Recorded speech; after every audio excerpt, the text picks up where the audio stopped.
Hozir pul haqida gaplashamiz. Pul qanday odamlarda qachon kamayib ketadi? Shular haqida gaplashamiz. Insonda, ya'ni yashovlarimizda depressiyaga tushish holatlari, kayfiyatsizlik holatlari, ya'ni tupukka tushib qolish holatlari bo'ladi. Nima uchun tupukka tushib qolamiz? Bular haqida gaplashamiz. Hozir sizga ko'rsatib beraman. Insonni chastotasi yuqorida bo'lsa, unday insonlarga pul keladi.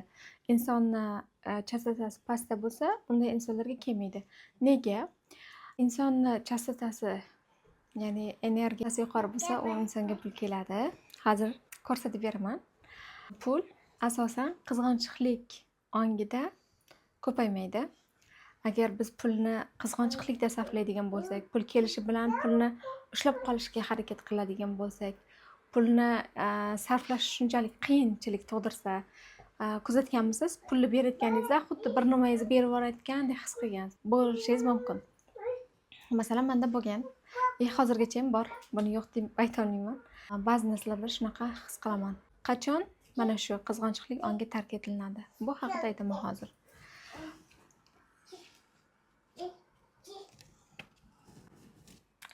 Yozmay qoldi. Mana bu chastota qavatlari.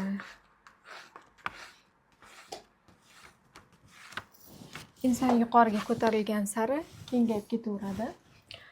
Buni agar biz pastki chastotaga tushib qoladigan bo'lsak, ya'ni bu yoqqa kelib qoladigan bo'lsak, mana bu yoqlarga tushsak, xuddi topikka tushib qolganga o'xshaymiz. Inson agar mana bu yerda bo'lsa, pul oqimi ham ko'p bo'ladi, pul ham ko'p keladi unday insonlarga. Kuzatgansiz, boy insonlar yoki uspешный insonlarning yoniga borganingizda energiyasi zo'r ekan, boy energichniy ekan deyishamiz. Buni sababi shundaki, ular mana bu yuqori chastotada bo'lishadi. Yuqori chastota o'zidan shunaqa energiya taratadiki, yoqimli, odamga huzur bag'ishlaydigan energiya tarqatadi.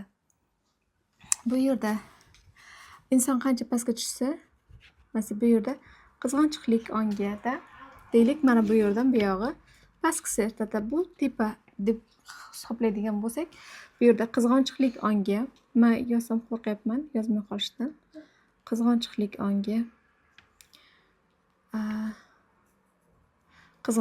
ongi, hassaslik, baxillik, yana darshida, ya'ni pastki chastotaga g'iybat o'lchamlari ham kirib ketadi. Bu pastki chastota hisoblanadi. Inson agar mana shu pastda g'iybat qilgan paytimizda yoki qizg'anchiqlikka kirgan paytimizda chastotamiz pastga tushib ketaveradi. Chastota tushib ketavergandan keyin bizga pul oqimi yopiladi. Chunki biz qizg'anchiqlik ongini tark etganimizdagina pulni qizg'onmasdan sarflay olamiz. Pulni energiyasi ishlatgandagina ko'payadi. Pul ketkazamiz, pul hayotimizga kirib keladi. Pulni ketkazamiz, hayotimizga kirib keladi.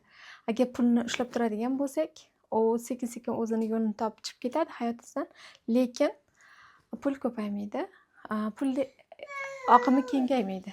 Agar biz tayyor bo'lsak, qaysidir summaga maqsadimiz bo'lsa, maqsad qo'ydik, o'sha maqsadga aniq pul sarflay olsak, men sarflay olaman, men qo'rqmasdan sarflay olaman deydigan bo'lsak, unda pul bemalol hayotimizga kirib keladi. Mana shunaqa qisqacha mana shu ma'lumotni yetkazmoqchi edim.